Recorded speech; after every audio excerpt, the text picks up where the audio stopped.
तो जी ਅਸੀਂ ਤੁਹਾਨੂੰ ਹੁਣ ਤਰੀਕਾ ਦੱਸਦੇ ਹਾਂ ਸੋਲਰ ਤੇ ਪੰਪ ਚਲਾਉਣ ਦਾ ਆਸਾਨ ਤਰੀਕਾ। ਆਹ ਬੈਟਰੀ ਆ, ਤਕਰੀਬਨ ਹਰ ਘਰ ਦੇ ਵਿੱਚ ਮੌਜੂਦ ਹੁੰਦੀ ਹੈ, ਨਾਲ ਪਲੇਟ ਹੁੰਦੀ ਹੈ ਤੇ ਇਹ ਚਾਰਜ ਆ ਬੈਟਰੀ ਫੁੱਲ। ਦੇਖੋ ਇਹਦੇ 4 ਸੈੱਲ ਪੂਰੇ ਆ, ਠੀਕ ਹੈ। ਤੇ ਇਹ ਸਪਲਾਈ ਚਾਹੀਦੀ ਆ, ਇਹ ਸਪਲਾਈ 3000 ਦੇ ਕਰੀਬ ਲੱਭ ਜਾਂਦੀ ਆ, ਕਿਤੋਂ ਵੀ ਤੁਸੀਂ ਲੈ ਸਕਦੇ ਆ। ਇਹ 12 ਵੋਲਟ ਤੋਂ ਲੈ ਕੇ ਤੇ 240 ਵੋਲਟ ਅੱਗੇ ਕੱਢਦੀ ਆ।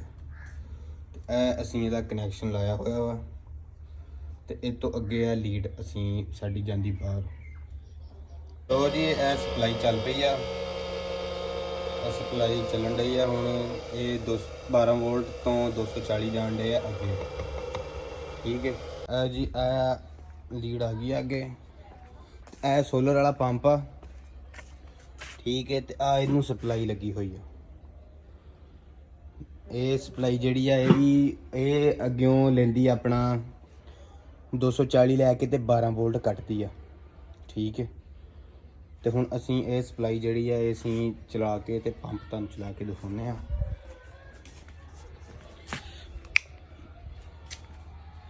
ਤੇ ਜੀ ਇਹ 12 ਵੋਲਟ ਤੋਂ 240 ਇੱਥੇ ਆਏ ਆ, ਇੱਥੋਂ ਜਿਹੜੇ ਆ ਜੀ ਉਹ ਇਹ ਸਪਲਾਈ ਨੇ 12 ਵੋਲਟ ਫੇਰ ਕੱਢ ਕੇ ਵਾਪਸੀ ਪੰਪ 'ਚ ਆ ਪੰਪ ਚੱਲਣ ਡਿਆ ਜੀ, 12 ਵੋਲਟ ਵਾਲਾ ਪੰਪ।